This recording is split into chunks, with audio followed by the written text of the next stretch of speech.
Supreme court ने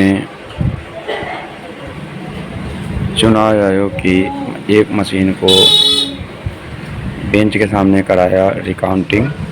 3 साल पहले हारा हुआ प्रत्याशी जीता और जीता हुआ प्रत्याशी हारा। चुनाव आयोग का जेल में जाना तय। सुप्रीम कोर्ट ने लिया एक्शन कि जब मशीनों में हारे हुए प्रत्याशी जीत रहे हैं, इसका मतलब चुनाव आयोग और सरकार ने मिलकर की धांधली और बेईमानी। अभी गिर सकती है सरकार। समाचार को देखने के लिए हमारे चैनल को लाइक करें, सब्सक्राइब करें, शेयर करना ना भूलें। ये जरा दिल्ली की राजनीति में आग लगी है। 5 दल एनडीए छोड़ने की सोच रहे हैं। चंद्रबाबू नायडू राहुल गांधी के साथ गुप्त प्लानिंग कर रहे हैं और गोदी मीडिया वहां अभी भी वही पुराना राग, मोदी जी की मुस्कान से महंगाई भागेगी, मोदी जी की वाणी से बारिश आएगी। देश की सियासत करवट बदल रही है, मगर न्यूज स्टूडियो में सिर्फ कुर्सियां बदल रही हैं। एंकर बाएं से दाएं, दाएं से बाएं, ताकि कैमरे में अच्छा एंगल आए। सवाल यह है, जब सत्ता की नाव हिल रही हो, तब क्या गोदी मीडिया का कैमरा भी लाइफ जैकेट पहन लेता है?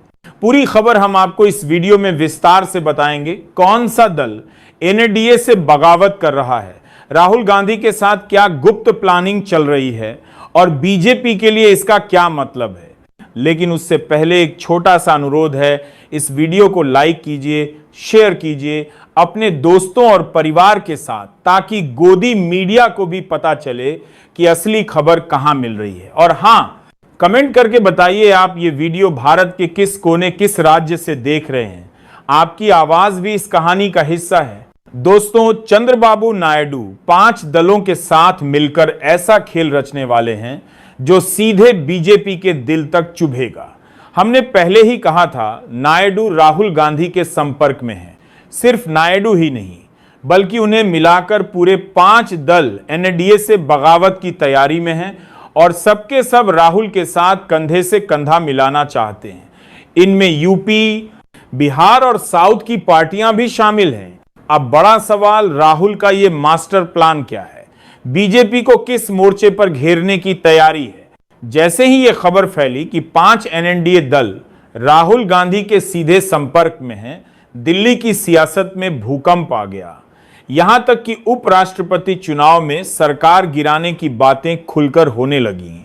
राहुल गांधी लगातार बीजेपी और मोदी सरकार पर सीधा हमला कर रहे हैं, चाहे बिहार में वोट चोरी का मुद्दा हो या उपराष्ट्रपति चुनाव की चाल। राहुल अब हर मोर्चे पर बीजेपी को नजारों में चर्चा जोरों पर है। राहुल गांधी ने वैसा ही गेम प्लान तैयार किया है जैसा कभी राजीव प्रताप रूडी के खिलाफ चला था, और इस बार ये वॉर बीजेपी को सीधे चारों खाने चित्त करने के लिए है। अब आप सोच रहे होंगे, आखिर ये राजीव प्रताप रूडी वाला गेम प्लान क्या है? तो दोस्तों, दिल्ली के कॉन्स्टिट्यूशन क्लब में राहुल गांधी ने मोदी की गुजरात लॉबी और अमित शाह की चालबाजी को जोरदार झटका दिया है। दरअसल दिल्ली के प्रतिष्ठित कॉन्स्टिट्यूशन क्लब ऑफ इंडिया के सचिव पद के चुनाव में बीजेपी सांसद राजीव प्रताप रूडी ने अपनी ही पार्टी के पूर्व सांसद संजीव बालियान को हरा दिया। यह चुनाव सिर्फ क्लब की गवर्निंग काउंसिल तक सीमित नहीं था, इसने बीजेपी के अंदरूनी घमासान और विपक्षी दलों की रणनीतिक एकजुटता को भी बेनकाब कर दिया। सोशल मीडिया पर पत्रकारों की चुभती टिप्पणियों ने इसे और भी गरमा दिया है।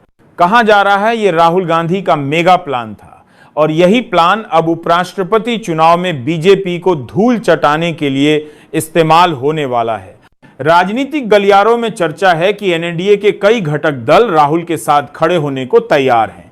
यूपी से जयंत चौधरी की रालोद, बिहार से लोजपा रामविलास और हम, आंध्र से वाईएसआरपीसी, ओडिशा से बीजेडी का नाम चर्चा में है। सबसे चौंकाने वाला खुलासा तो तब हुआ जब आंध्र के पूर्व मुख्यमंत्री जगन मोहन रेड्डी ने साफ कहा, एनडीए का एक बड़ा नेता सीधे राहुल गांधी के संपर्क में है। यानी साफ है, दिल्ली की सियासत में राहुल गांधी ने वो चाल चल दी है जो मोदी शाह की पूरी बिसात पलट सकती है। जगन मोहन रेड्डी जिस नेता का नाम ले रहे थे, वह कोई और नहीं, चंद्रबाबू नायडू ही हैं। साफ है कि आंध्र खाने बड़ी खिचड़ी पक रही है और कहा जा रहा है कि यह खिचड़ी उपराष्ट्रपति चुनाव में खुलकर सामने आएगी, यानी एनडीए उपराष्ट्रपति चुनाव में टूट सकता है। न है वो सेव चंद्रबाबू नायडू जैसे चालाक सियासतदान इस मौके को हाथ से जाने नहीं देंगे। ये सारी पार्टियां इंडिया गठबंधन के साथ आ गईं तो उपराष्ट्रपति चुनाव का गणित पूरी तरह उलट सकता है। भले ही एनडीए के पास लोकसभा और राज्यसभा में 422 सांसदों का समर्थन हो, लेकिन अगर इनमें से 50-60 सांसद भी पाला बदल लेते हैं तो बीजेपी की मुश्किलें आसमान छू सकती हैं। जान दी सी बात के साथ, और यही वह मौका है जिसका राहुल गांधी बेसब्री से इंतजार कर रहे हैं। सूत्रों के मुताबिक बीजेपी ने थावर चंद गहलोत को उपराष्ट्रपति पद का उम्मीदवार बनाने का मन बनाया है। गहलोत जो मध्य प्रदेश के बड़े दलित चेहरे हैं और फिलहाल कर्नाटक के राज्यपाल भी हैं, लेकिन विपक्ष की यह चाल बीजेपी के सारे समीकरण बिगाड़ सकती है। बीजेपी के लिए यह दांव भले ही सुरक्षित माना जा रहा हो, लेकिन सवाल यह है क्या थावर चंद गहलोत वह जादू दिखा पाएंगे जो 2022 में जगदीप धनखड़ ने दिखाया था।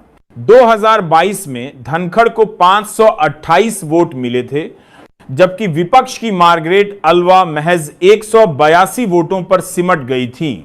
लेकिन 2025 का सियासी समीकरण 2022 से बिल्कुल अलग है। जगन मोहन रेड्डी का बयान बीजेपी के लिए सबसे बड़ा झटका बनकर सामने आया है। 2022 में बीजेडी, वाईएसआरसीपी और बीएसपी जैसी गैर एनडीए पार्टियों ने भी धनखड़ का समर्थन किया था, लेकिन अब बीजेडी और बीजेपी के रिश्ते करवे हो चुके हैं। वाईएसआरसीपी का समर्थन अनिश्चित है और बीएसपी के पास तो सिर्फ एक वोट बचा है, यानी बीजेपी का पुराना जादू इस बार फीका पड़ सकता है।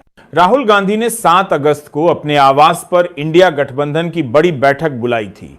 यही वह दिन था जब राहुल ने एटम बम फोड़ा वोट चोरी का खुलासा किया। बैठक में 25 दलों के 50 नेता शामिल हुए। सोनिया गांधी, मल्लिकार्जुन खड़गे, अखिलेश यादव, शरद पवार, उद्धव ठाकरे और अभिषेक बनर्जी जैसे दिग्गज एक मंच पर मौजूद थे। इस बैठक में न सिर्फ उपराष्ट्रपति चुनाव की रणनीति, बल्कि बिहार में वोट चोरी और मतदाता सूची में धांधली जैसे मुद्दों पर भी बीजेपी को घेरने की रूपरेखा तैयार की गई। चुनाव आयोग ने तारीखें घोषित कर दी हैं। 21 अगस्त तक नामांकन, 22 अगस्त को जांच, 25 अगस्त तक नाम वापसी और 9 सितंबर को मतदान। इस चुनाव में लोकसभा के 543 और राज्यसभा के 245 सांसद वोट डालेंगे, जिनमें 12 मनोनीत सांसद भी शामिल हैं। कुल 788 वोट और जीत के लिए 395 वोट जरूरी। भले ही एनडीए के पास 422 सांसद हैं, जो बहुमत से 27 ज्यादा है, लेकिन अगर इंडिया गठबंधन 50-60 सांसदों को भी अपने पाले में कर ले तो बीजेपी का गणित ध्वस्त हो सकता है। राहुल गांधी का यही मास्टर स्ट्रोक बीजेपी की सबसे बड़ी मुश्किल बन गया है। विपक्ष न केवल बीजेपी को चुनौती दे रहा है, बल्कि एनडीए के भीतर सेंधमारी भी कर रहा है। जीवीएनडीए के भीतर सेंधमारी भी चंद्रबाबू नायडू, चिराग पासवान, जीतन राम मांझी और जयंत चौधरी जैसे नेताओं की बगावत की आहट बीजेपी की नींद उड़ा चुकी है। बहुत संबंधित हारे करना होता है, दोनों में देने की करेंगे। अगर यह बगावत हकीकत में बदल गई तो यह उपराष्ट्रपति चुनाव मोदी सरकार के लिए ताबूत की आखिरी कील साबित हो सकता है। बाकी अब होगा क्या, यह तो 9 सितंबर के नतीजे ही तय करेंगे। तो दोस्तों, ये थी आज की सियासत की असल कहानी। राहुल गांधी का मास्टर स्ट्रोक और बीजेपी के लिए बढ़ती बेचैनी